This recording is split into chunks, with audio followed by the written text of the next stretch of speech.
Бәріне сәлем, бұл «История не умалчивает» бағдарламасы. Және мен бүгінгі жүргізушімін Тұрғанбаева Ерке. Мен қонағым Арайлым Назарова, тәуелсіз бақылаушы. Сәлеметсіз бе, Арайлым? Өзіңіз туралы қысқаша айтып кетіңіз. Сәлеметсіздер ме? Қош көрдік. Бүгінгі шақырғандарыңызға үлкен рахмет. Мен Арайлым Назарова, 2019 жылдан бері тәуелсіз байқаушымын. 19 жылы біз тәуелсіз бақылаушылар атты қоғамдық бірлестік құрған болатынбыз. Бүгінде қазір барлық сайлауларға белсене қатысып жүрген ұйым. Мен осы ұйымның 3 жыл төрайымы болдым. Қазір бізде 3 жыл сайын жаңа адамдар сайланып тұрады. Біздің бүгінгі интервьюіміз 2009 жылда болған президенттік сайлау туралы болады. Бірінші сұрағым болады, Әміржан Қосанов деген кім? Мен Әміржан Қосанов деген кім дегенге 2019 жылы болған президентке кандидат деп қана айта аламын.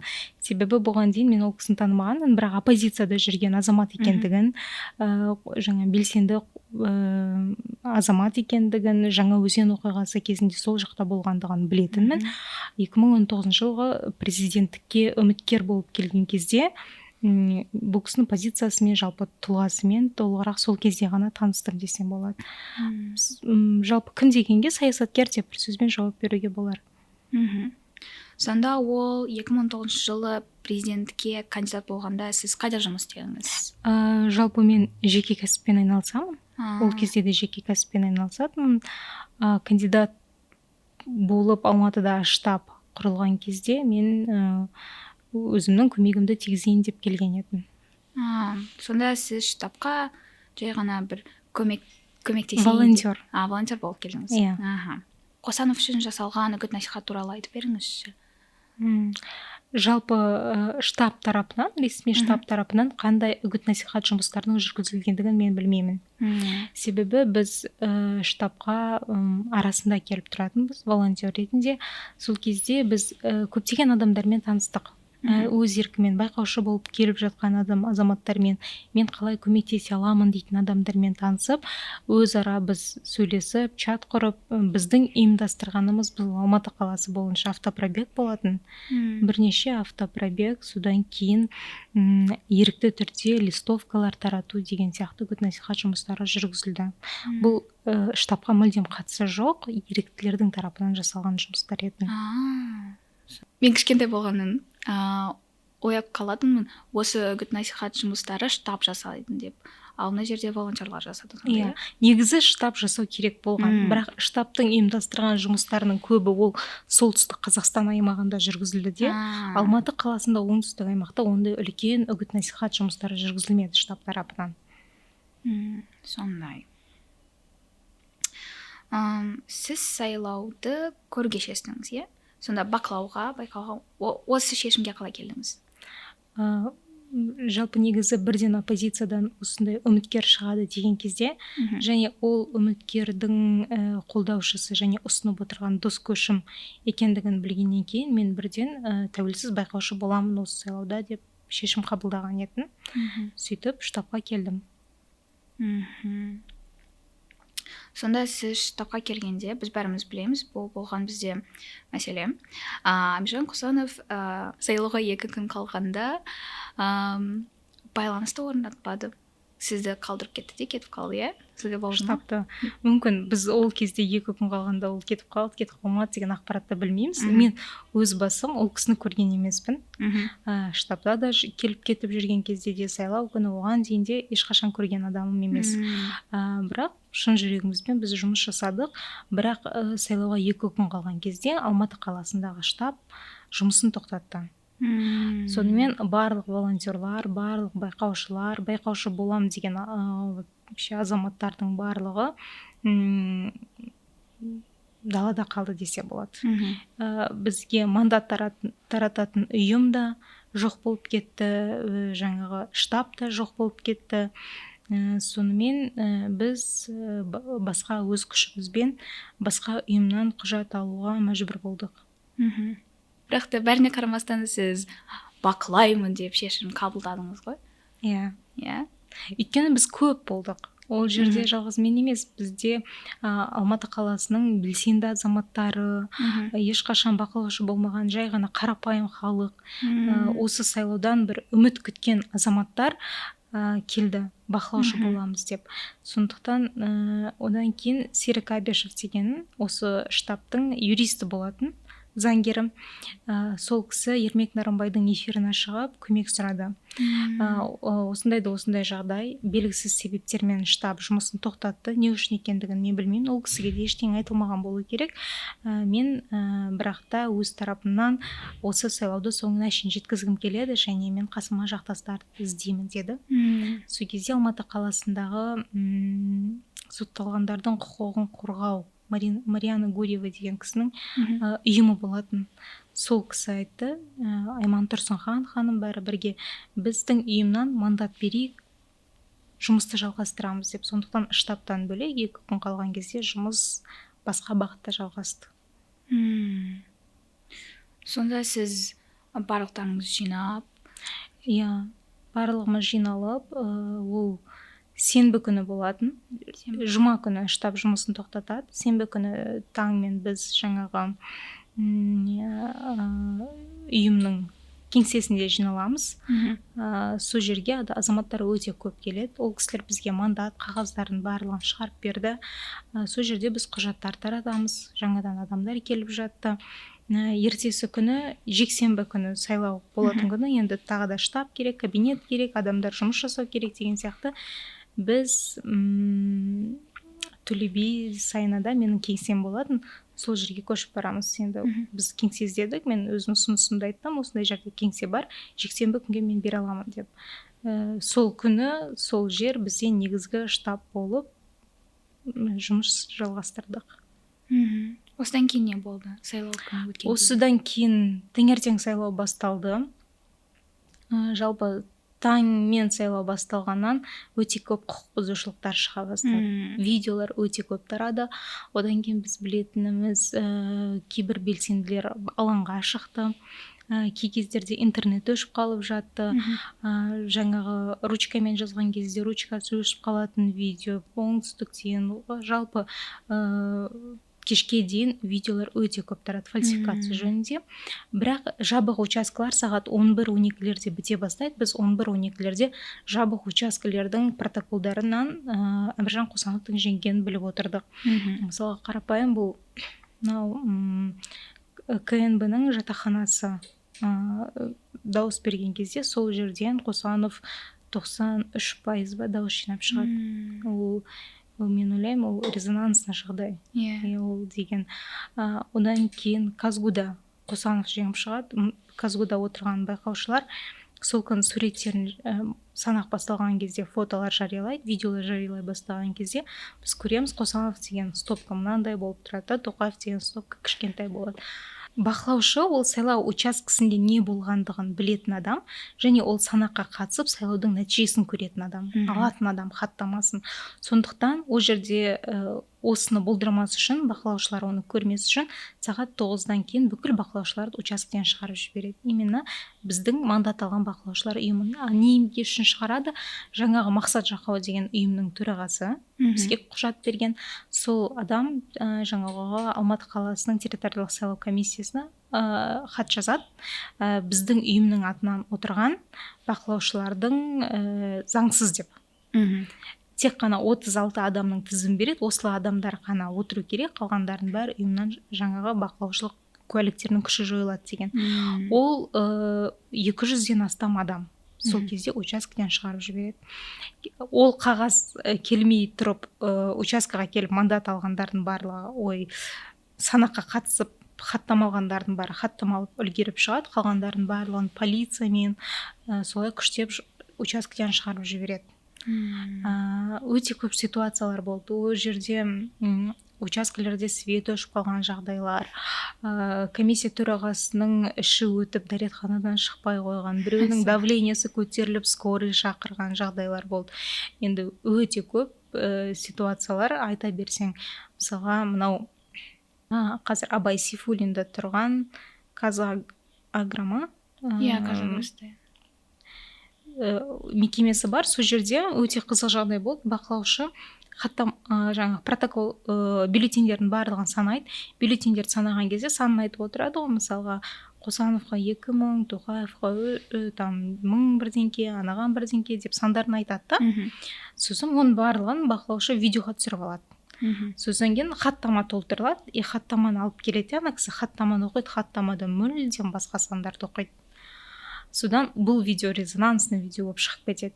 Себебі бірінші данный бар, екінші данный бар. Сол кезде білеміз, бұл кісі деген қатты ауырып, тоже ауруханаға түсіп қалды деп біз естідік. Бұл іс сотқа дейін барады. Бірақ та аяғына келген кезде біз білмейміз, енді әр байқаушы өзі үшін жауап береді ғой, қандай жағдайлар болғандығын. Бірақ осы мәселе бізде жетпей қалды сотқа.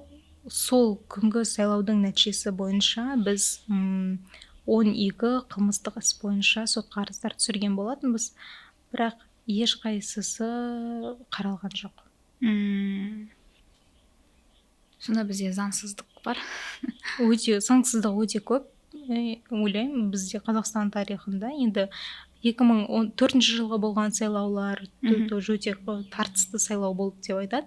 Оны енді ол кезде біз кішкентаймыз ғой, оны білмеймін, бірақ мен өзім көрген сайлаулардың ішіндегі осы ең бір тартысты, шынымен де Қазақстан тарихында бір үлкен өзгеріс алып келуі мүмкін сайлау осы 2019 сайлау еді. Бізде бәрі мүлдем басқаша болуы мүмкін еді. Мүмкін егер сол кезде Қосанов мен жеңілдім деп айтпаған кезде революция болып кетер ме еді. Біз қаңтар оқиғасын сол кезде көріп тастайтын бе едік. Ол тіпті сол жеңілдім деп мойындаған күннің өзінде Алматы қаласында 3 күн бойы толқулар болып тұрды. Түнімен, оны білеміз, ертесі күн Алматы аренадағы жағдайды, оның мен Ринат Зайытовты алып кеткеннен кейінгі жағдай. Сол сияқты бұл Қазақстан тарихындағы өте маңызды бір сәттердің, күндердің бірі. Бірақ та осы сіз айтқаныңыздай Қосановтың өздерінің дауысын қорғамайтындығын қалай түсіндіңіз? Мен жеңілдім дегенді қалай түсіндіңіз? Бізде сағат 9-дан кейін жаңағы кеңседе барлығымыз жинала бастадық. Ол жерде өте көп адамдар болды. Ол жерде ешкімді танымайды ғой. Бәрі адамдар бірінші келіп жатыр, бәрі жанкүйер, бәрі бір сеніммен келіп жатыр. Ол жерде Қосановтың группаластары, сыныптастары, көршілері, біреулер келіп жатыр, мен көршісімін. Сонан елдің бәрі біліп тұрда уже жеңіп жатқандығын, шу қаншама адам дауыс беріп, өте халық белсенді қатысты. Сол кезде есімде кісілер деген жаңағы кабинет офисқа біреу шампанский, вино, стол, кәдімгідей біз бүгін жуамыз деген көңіл күймен үлкен кісілер. Сол кезде Еркін Рақишев бар, сол кеңседе Ринат болды. Сонымен ол кісілер, Ринаттар кетіп қалды, тоже мына маловодный жақтарда бір проблема шығып, ол кісілер мобильный штабта болды. Мен сіздердің орталарыңыздамын. Ертеңгі күннен бастап мен партия құруды қолға аламын. Ертеңгі күннен бастап мен барлық заңды жатып жаттап сіздерге не істеу керек екенін бағыттауға тырысамын, ағайындар. Ол үшін мен ештеңеден қорықпаймын, ештеңені тайсалмаймын. Жаңа Жүрсін ағамнан бастап ескертіп жатыр бәрі. Ойбай, қамай сөйтеді, бүйтеді. Сонда әрқайсымыз қорықсақ не боламыз? Содан сағат 11-лерге қарайма хабардан Қосанов сөйлейтін болды. Сайлау туралы репортаж шығады, и Қосановтан интервью, жаңағы комментарий алады. Кеңседе бәрі адам көп та, кішкентай кеңес, бәрі у-шу. Сосын ойбай, тынышталыңдар, Қосанов сөйлейін деп жатыр. Бәрі тыныш болып қалды, бір 50-60 адам ғой. Тыныш Қосанов тыңдап тұрды. Мен де осылай Тоқаев мырзаны жеңісімен құттықтаймын деген кезде ана жерде бір түсінбеушілік, минута молчания болды. Осындай сайлаудың нәтижесінде жеңіске жеткен президент Қасым-Жомарт Тоқаевты балама пікірге, сыни пікірге төзгінді болу туралы ойларын қолдай отырып, осы жеңісімен құттықтаймын. Ешкім ұқпайды, қалай бізде қолымызда хаттама, колледждерден, университеттерден, басқа да участоктерден ең кемі 70-60% Қосанов отты деген, мысалы Алматы қаласында бойынша Алатау ауданы, әсіресе жаңағы студенттер көп дауыс берген жердің барлығында Қосанов ұтқан. Біз қолымызда хаттамаға қараймыз, ана кісінің айтқан комментарийіне қараймыз, ешкім түсінбейді. Сол жерде видео обращение түсірілді. Еркін ағамен ол видео өте қатты тарап кетті сол уақыттарда. Сөз айтады да, сен Қосанов не айтып тұрсың? Біздің міне қолымызда хаттамалар, и каждый хаттаманы көрсетеді. 70%, 80%, 98%-пен ұтқан жерлер бар да. Содан елдің бәрі сөз түсіп кетті, бәрі алып келген бір пакетін ұстап қайта бастады. Сосын біз 5-6 адам қалдық, біз айттық. Енді ол не десе де айтқанын айта берсін, бірақ біз осы істі соңына шейін жеткізуіміз керек. Шын мәнінде қандай нәтиже болғандығын біз білуіміз керек, өзіміз үшін және халық үшін. Ол керек ақпарат. Сондықтан біз мүмкін қолымыздағы 50-60 хаттамаға ғана сеніп, оны жеңді деп ойлап тұрған шығармыз. Давайте не болса да жинайық деп шешім қабылдадық. Сол жерде ол кісіге көп адам хабарласты. Оның телефон, жаңағы айттым ғой, көршісі, группаласы, отбасылық достары барлығы түсінбейді, бәрі звондап жатыр да, ол кісі телефонын көтермеді. Сонымен біз қалған хаттамаларды жинай бастадық. Ол күні әлі есімде қатты жаңбыр болды. Түнде кешкісін сол сағат 8-дерде басталды, қатты жаңбыр болды. Мына біздің аймақтардан, алыстардан, кейбір облыстардан адамдар таңғы сағат 5-ге дейін офисқа келеді, хаттамаларын алып келеді. Интернет жоқ, ол кісілер естімеген, на самом деле Қосановтың жеңілдім деп айтқанын естімеген. Сол кезде барда жаңбырлатып, бір кісі таңғы сағат 5-дерде, 4-дерде келіп қуанып келіп жатыр да, жеңдік деп. Біз айтамыз, білесіз ба, Қосанов жеңілдім деп айтып қойды уже деп. Сол кезде қандай адамның ауыр ғой, жүрекке қатты тиді. Қанша адамдар жылап, это сенім, үміт, үйтіп жасауға болмайды. Содан білмеймін, сол ситуацияда біз 48 сағат ұйықтамаған шығармыз. Өте бір белсенді күндер өтті. Содан мен айтқанымда мен әлде ерсек емеспін ғой, сөйтіп тарих басқаша болады ма екен дедім. Негізінде жүрекке ауыр да, бізде Қазақстанда басқа президент, басқа болашақ болушы еді, бірақ та осындай прецеденттер бізде бар. Басқа саясат болатын беді. Мүлдем, енді оны біз білмейміз, бірақ Мамбеталин ол кісі кітап жазып жатқан еді. Осы 2019 жылғы сайлау бойынша.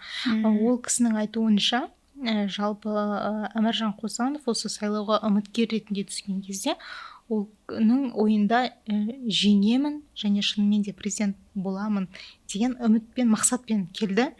Біз көп айтып жатады ғой, алдын ала келісім болған деп, бірақ қасындағы адамдардың айтуынша алдын ала келісім болмаған. Бірақ уақыт жақындаған кезде мысалы Астананың штабта жұмыс жасағандар айтады, Қосанов кәдімгі штабқа келіп жүретін, сөйтетін, бүйтетін. Уақыт жақындаған кезде өзгере бастады, және сол күні, сайлау күні кешке жақын ол кісі жоғалып кеткен.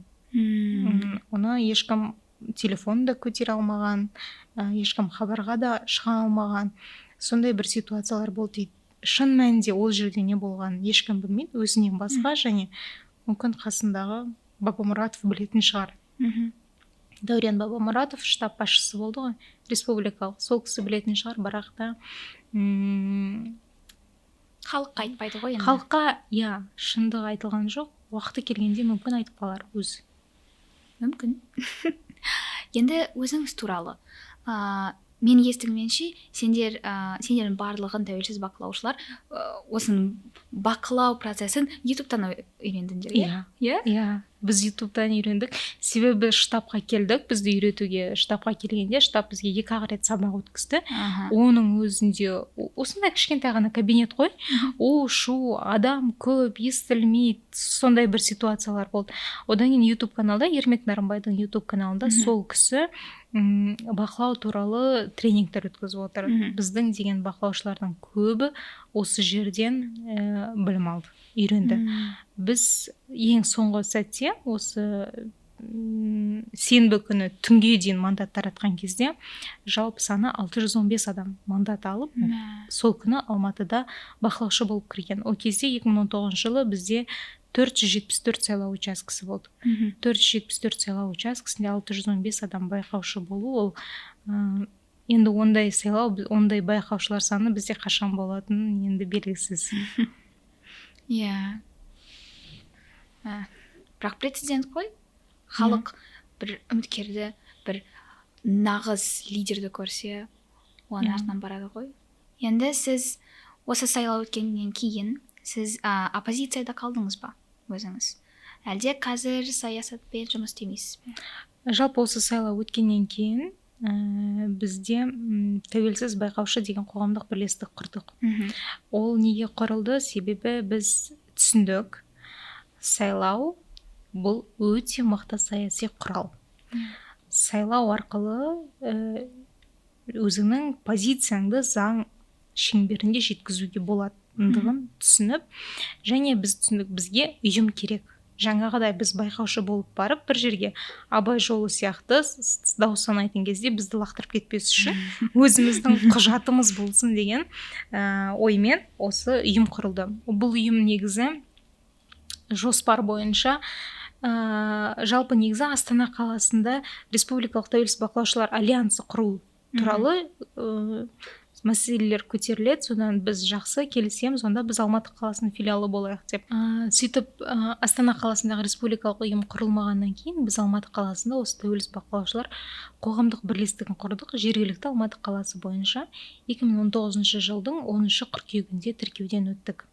Және бүгінгі күнге дейін сол ұйым жұмыс жасап жатыр. Одан бергі өткен барлық 4 сайлауға да қатысып, жақсы нәтижелерін көрсетті деп айта аламыз. Оған өте қуаныштымын негізінде. Өйткені мен мамамда бұрында бір тәуелсіз бақылаушы болған. Тағы бір сұраққа қайтарайық. Алматы аренада не болды? Алматы аренада митинг болды. Ол ертесі күні. Сайлаудың ертесі күні жаңағы түсініспеушіліктердің барлығы болып, таңертеңінде біз жиналдық қалада. Сонымен о кезде Ринат Заитов бар, видеоны көрсеңіздер, үндеу жасайды. Біз осы Алматы аренаға сағат 6-ға барлық байқаушыларды хаттама алып келуге шақырамыз. Себебі көптеген хаттама жиналмай қалды. Енді оны митинг деп те айтуға болмайды. Сөйтіп Алматы аренаға сағат 6-ға шақырады, видео сағат 4-те шығады. Ол күні де алаңда жаңағыдай жиындар болып жатты. Біз ойладық, мүмкін алаңға шақыру керек шығар деп. Алаң жаққа бір барып қайтып едік, адамдар, полиция, ОМОН тұрды. Сонымен Алматы аренаны ол кезде, осыған дейін Алматы аренада митинг болып көрмеген ғой. Сонымен Алматы арена, қайдан идея келген білмеймін, Алматы арена болып. Сонымен біз бірден текст жазып, осындай бірлік бақылаушылардың чатына тараттық. Ол видеода жаңағы текст тез тарап кеткені соншалықты Алматы аренада өте көп халық жиналды. Тіпті о жерде сол уақыттың ішінде ОМОНдар да қаптап кеткен, тығыз көшенің бәрі пробка, және сол жерде тұрған Ринатты, тағы да басқа азаматтарды сөздерін бастамай жатып, тез арада алып кетті. Соны біз бардық, менің мақсатым о жерде хаттамаларды жинап алып кету болды. Себебі хаттамалар керек, сводка шығару керек. Сонымен көрген адамдардың бәрі бақылаушы болдыңыз ба, протокол бересіз ба, протоколдарды жинадық. Өте көп адамдарды ұстап алып кеттім. 10 тәулікке, 15 тәулікке жауып тастады. Сол кезде біраз хаттамалар жоғалып кетті. Сол ұстап алып кеткеннен кейін, ол полицияға барғаннан кейін бітті, ол хаттама жоқ. Бізге 10-15 тәуліктен кейін азаматтар шыққаннан кейін хабарласып жатты. Мен протоколым бар еді, полиция алып алды. Мен енді шықтым содан кейін деген сияқты. Осылай адамдар жаңағы ортақ проблеманың негізінде жиналып, осылай топ жинала бастады. Бізде телеграм чат, мысалға 200-ге жуық азаматтар, ол мысалы сол кезде 615 адам бақылаушы болатын болса, соның жартысы белсенді болып қалды. Сөйтіп осындай бір жаңа азаматтардың жиынынан құрылған ұйым құралды. Самоорганизация дейді ғой, осындай ұйым пайда болды. Одан кейін Алматы аренадан кейін мысалы өте маңызды жағдайдың бірі, Ринатты алып кеткеннен кейін Алматы қаласының жаңа полиция басқармасының алдында түнде халық жиналып 4.000-нан астам адам жиналды. 4.000-нан астам. Иә, адам өте көп жиналды. Ол жерге белгілі тұлғалар келді. Барлығы сөз сөйледі, Ринатты жіберуді талап етті. Алматының жан жағынан сол кезде біз есімде мен Абай Гагаринадағы біз пәтер жалдадық сол жерден. Себебі біз жұмысымызды жалғастырайық деп жаңағы адамдар деген жүгіріп барыватты ДВД жаққа. Өте көп полиция, машина, колоннамен жүрді. Ол жай ғана қарапайым халықтар. Содан Ринатты жіберді. Ринатты жібергеннен кейін ол кісі тарқауын сұрады халықтың. Халық тарқады, бірақ та бәрі жаңа колоннамен қайтты.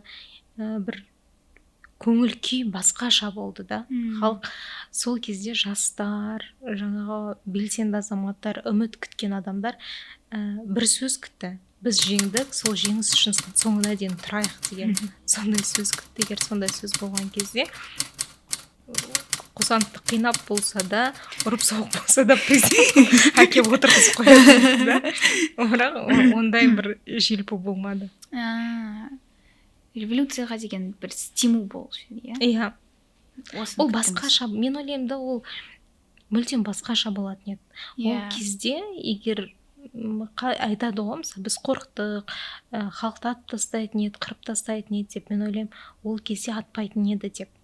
Себебі ол сайлаудан кейінгі жаңағы толқу басқа, және қаңтар оқиғасындағы болған толқу басқа ғой. Сондықтан сол қорқыныш бекер болды ма деп ойлаймын да. Сонда сіздің ойыңызша бізде революция болушы еді? Оған жетпейтін еді. Оған жетпейтін еді, халықтың талабымен сайлауды қайтадан санап шығатын ба еді деп ойлаймын да. 2009 жылда біз кішкентай болдық та, мектепте отырып, бізде енді Назарбаев президент болмай ма деп отырдық. Тоқаев. Бірақ та кішкентай болсақ та білдік қой, бізде Амиржан Қосанов, мен өзім мамамда осы белсенді бір азаматтардың бірі отырып болды, тәуелсіз бақылаушы болды. Сөйтіп мен отырып мына жерде кандидат туралы сөйлестім. 7-ші сыныпта отырып сөйлестім. Бірақ та 7-ші сыныпта болғанымен де мен білдім, осы бізге Амиржан Қосановтың жеңісін бермейді бізге деп осындай отырдым. Тоқаев деп президент болады деп. Бәрі түсінді оңайлықпен жеңіс бермейтіндігін. Бірақ үміт болды да. Басқаша болды негізінде. Қазір шықпайды ғой солай. Сізде бір қаңтардан кейін барлығымыз. Енді біразға дейін бір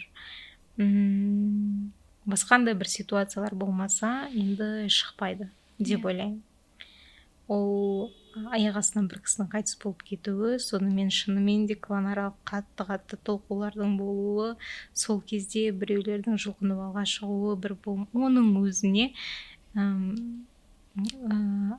үміт аз да болады ау дегенге. Енді ерікті түрде бүгінгі билік оппозициядан үміткерді шығармайды. Қандай болса да. Жаңағы сияқты Жигули сияқты азаматтар шығару мүмкін. Басқа ешкім жоқ. Бірақ та 22-ші жылда болған сайлауда ол да қатысты ғой, 16%. Жоқ, ол қатыспады, ол қатысайын деп еді, иә? Білмедім ол кісіні. Енді ол кісі де сайлауға қатысқанға бет жоқ шығар. Бірақ та мен оқығанда ол мен осы сайлауға қатысамын деп ана жерде Тенгринюста жазды ма, сондай болған. Қатысуға қарсы емеспін егер мен ұсынса.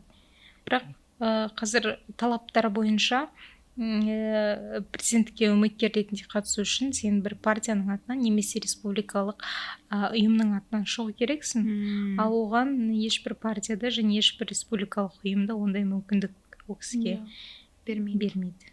Осындай негізінде бір разочарование бар ғой. Иә, өте үлкен. Иә. Өте үлкен разочарование. көңіл шынымен де халықтың көңілі қалып қалды. иә Сенімі қалып қалды. Өйткені бізде 30 жыл бойы бізде бір ғана кандидат болып үнемі Назарбаев, и әр сайлау сайын 100%-ға білесің Назарбаев жеңетіндігін. Ол сайлауға барсаң да бармасаң да, ал дәл осы 19-шы жыл сайлауда кішкене болса да халықта үміт болды. Давай сайлауға бару арқылы өзіміздің дауысымызды білдірейік, бақылаушы болу арқылы дауысымызды қорғайық деген. Бірақ осының бәрі айналып кеп жаңағыдай оқиғалармен аяқталғаннан кейін халықтың еңсесі тағы да түсіп қалды.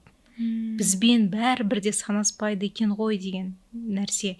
Бірақ сонда да мен ойлаймын, осы сайлаудан кейін жаңағы бақылаушы болған бүкіл Қазақстан бойынша азаматтардан жартысы қалды. Олар әр сайлау сайын бақылаушы болып жүр. Олар саясатқа белсене араласып жүр. Себебі халық саясатқа белсенділік білдірген кезде, өзінің талабын айта бастаған кезде ғана билік санасады, санасуға мәжбүр болады. Мен ойлаймын, оны қаңтар оқиғасы да көрсетті. Сондықтан араласу керек. Тіпті көңілің қалса да араласу керек. Себебі біз мүлдем көңіліміз қалды деп араласпай кетсек, қызықпай кетсек, саясатқа бәрібір де біз үшін шешіп тастаған, бәрібір де біздің дауысымыз да, үніміз де ештеңеге қандай рөл ойнамайды дейтін болсақ, онда бізді мүлдем басынып алады. Сондықтан бар екенімізді білдіріп қоюымыз керек. Олар біздің менеджерлар ғой. Негізінде осы Данила Бектурганов айтқанындай, сайлауда бір нәрсе өзгерткіңіз келсе, осы сайлауға біріншіден бару керек деп. Жалпы мемлекетте бірдеңке өзгергенін қаласақ, жақсы нәрсенің болғанын қаласақ, біз жаппай сайлауға баруымыз керек. Ол кез келген сайлау, ол парламенттік сайлау, президенттік сайлау, тіпті ол жерде дауыс беретін кандидат жоқ болса да, біз сайлауға баруымыз керек. Сайлауға барып, таңдауымызды жасауымыз керек. Тіпті бюллетенді бүлдіріп кетсек те, сайлауға бармай бойкот дейтін болса, біз міндетті түрде бақылаушы болып, 5% явка болды деп, сол бойкот болған дәлелдеуіміз керек. Біз өзіміздің азаматтық позициямызды білдіруіміз керек. Әйтпесе біз ештеңке дәлелдей алмаймыз, ал талап етеміз. Талап ету үшін мен ойлаймын, саясатқа араласу керек. Саясатқа араласудың ең оңай жолы это жарты сағат уақытыңды бөліп сайлауға дауыс беріп бару. Одан да көп үлесіңді қосқың келсе, бір күн уақытыңды бөліп тәуелсіз байқаушы болу. Бізде 364 күн бар. Сайлау 4 жылда бір, 5 жылда бір болады. Досрочный болған күн өзінде 2 жылда бір сайлау болады. Соны ойлаймын, сол 2 жылда бір бірақ күніңді ғана бөліп сайлауға келу керек. Мен сізбен келісемін. Осы интервьюге рахмет. Сіздерге рахмет. Бұл «История Неумалчивой» бағдарламасы болған. Біздің қонағымыз Арайлым Назарова, жүргізушіміз Тұрғанбаева Ерке. Сау болыңыз.